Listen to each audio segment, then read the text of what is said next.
The wind howled outside, rattling the windows of my bedroom. It was the first day of fall, and the once vibrant leaves had turned into a sea of crimson and gold. My parents had always warned me about the dangers of the whispering woods that bordered our small town. Legend had it that eerie whispers echoed through the trees, and strange things happened there after dark. But tonight, curiosity got the better of me. I couldn't resist the temptation to explore the whispering woods, especially on a night like this. My friends Sarah and Ben shared my fascination with the supernatural, and we had hatched a plan to sneak out and investigate the woods.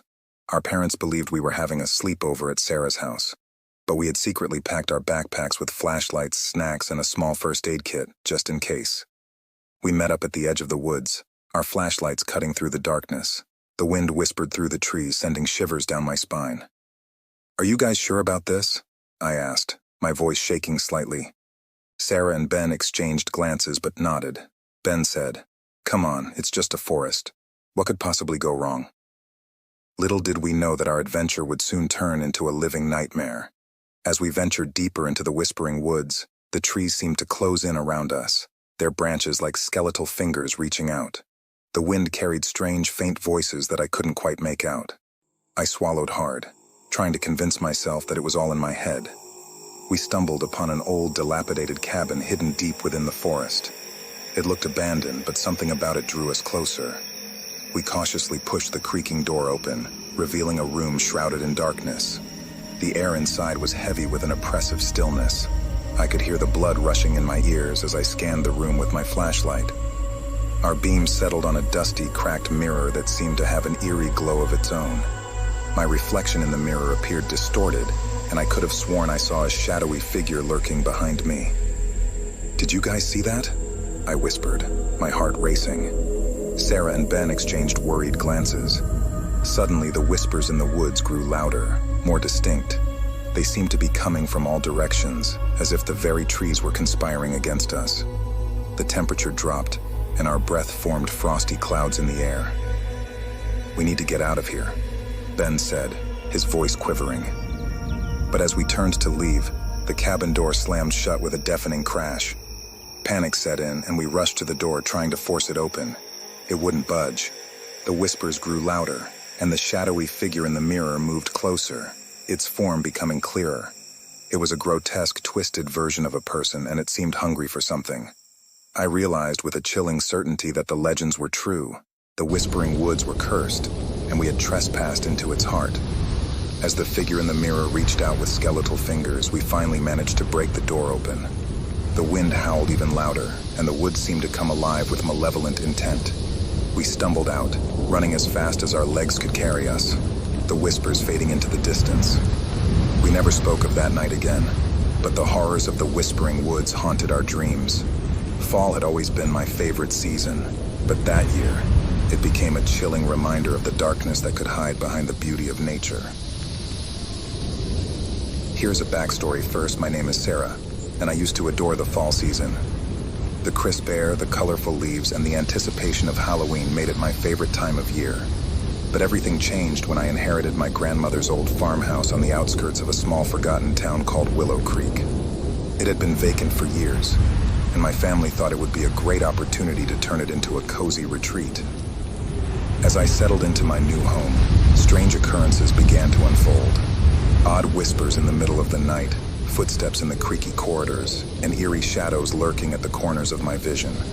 At first, I brushed them off as mere figments of my imagination, blaming the age of the house and my overactive imagination. But the incidents escalated, and the sinister aura of the farmhouse during fall became undeniable. It was a chilly October evening when I decided to confront the unsettling presence that had taken over my beloved autumn. I had spent the day raking leaves, attempting to revive the charm of the overgrown garden, and had convinced myself that staying busy would keep the fear at bay. As twilight descended upon the land, I lit a few candles and sat in the dimly lit living room, determined to face whatever was haunting me. The soft rustle of leaves outside the window played a haunting melody, and the wind howled like a mournful ghost. Then it began. A low guttural moan emanated from the basement, causing my heart to race. I knew I had to investigate. Armed with only a flashlight, I descended the rickety wooden stairs, my hand trembling on the railing. The air grew colder with every step I took, and an unsettling feeling of dread gnawed at my soul. The basement was a labyrinth of old boxes and forgotten relics, a graveyard of memories. My flashlight flickered ominously as I scanned the room. Suddenly, the beam landed on a decrepit mirror, its glass shattered and cracked, reflecting twisted images of the room. But what chilled me to the bone was the distorted reflection of a figure behind me, an entity that should not exist. I spun around, but there was nothing there, only the oppressive silence of the basement. Panic surged through my veins as I hurried back up the stairs, the moans growing louder, more desperate. I slammed the basement door shut, but the noises continued to reverberate through the house. Desperation consumed me. I couldn't endure another night in this haunted place, not during my beloved fall season. With trembling hands, I packed a few belongings and made a hasty escape, leaving the farmhouse behind. To this day, I can't explain the horrors that lurked within that old farmhouse during the fall season.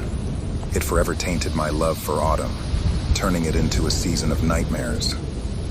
Willow Creek became a ghost town, a place that time and sanity had forgotten, and I, the reluctant inheritor of its dark legacy, could only hope to escape its clutches and find solace in the distant embrace of a different fall.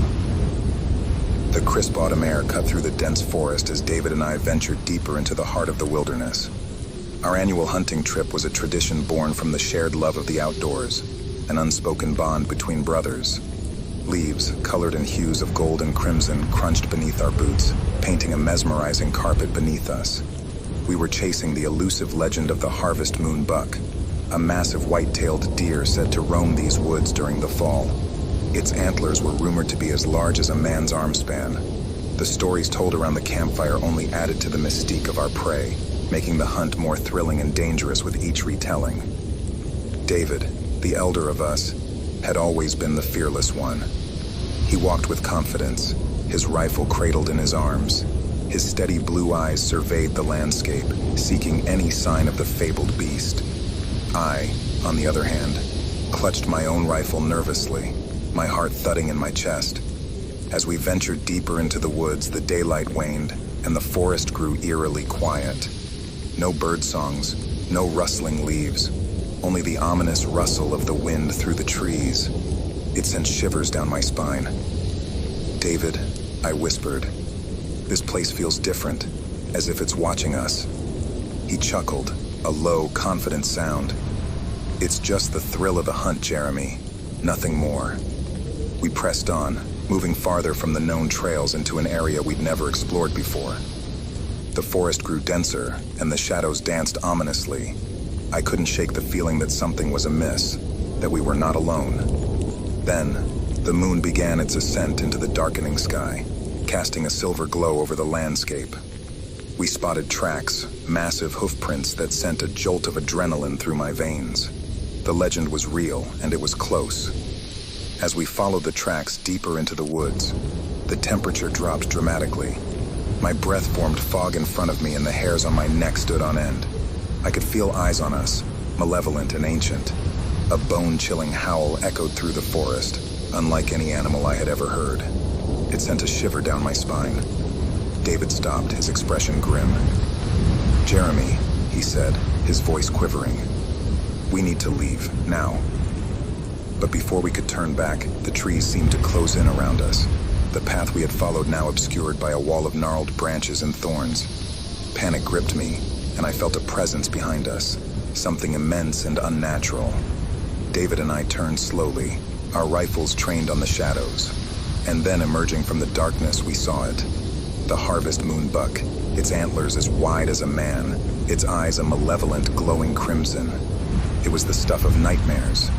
Before we could react, it lunged. The last thing I saw was David firing his rifle, the deafening blast echoing through the forest. But it was too late. The legend had claimed another victim, and I was left alone in the haunted woods. To this day, I wander the woods, a haunted soul searching for my brother and trying to escape the clutches of the malevolent force that lurks within the heart of the autumn forest. The legend of the harvest moonbuck lives on, a chilling reminder of the horrors that await those who dare to venture into the woods during the fall season. It all began in the crisp embrace of autumn, when the leaves transformed into a fiery mosaic of reds and golds. My wife Emily and I decided to escape the city for a cozy cabin in the woods.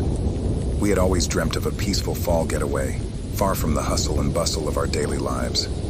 Little did we know, our idyllic retreat would quickly spiral into a horrifying nightmare. Our chosen destination was a quaint cabin nestled deep within Hollow Glen, a remote forested area known for its eerie tales and ominous reputation. But the allure of nature's beauty and the promise of tranquility compelled us to go ahead with our plans. The cabin, despite its rustic appearance, was charming. A massive stone fireplace dominated the living room, and large windows offered enchanting views of the surrounding woods. We settled in with a supply of books, board games, and enough provisions to last a week. The first few days passed uneventfully.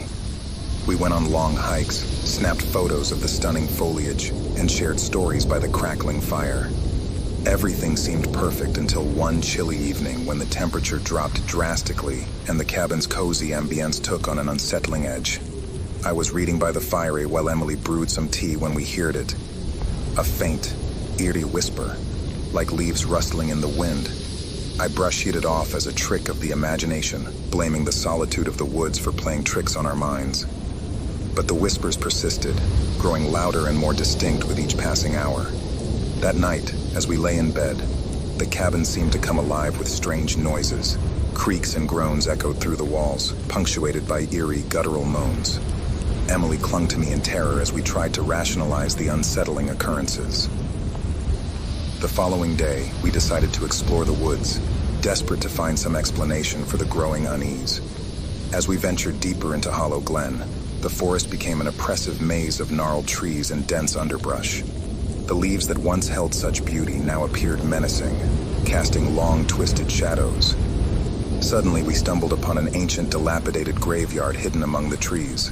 The gravestones were weathered, some dating back centuries, their inscriptions barely legible.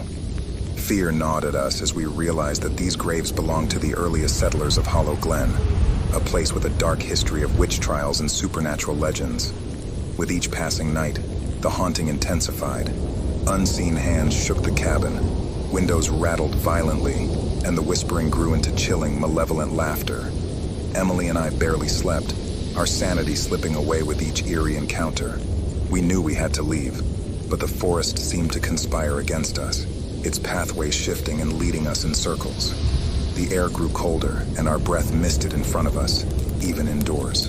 The very heart of Hollow Glen was determined to keep us trapped.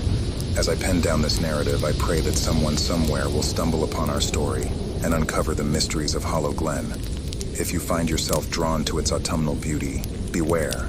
The woods hold secrets that should remain forever hidden, and once you enter, you may never leave.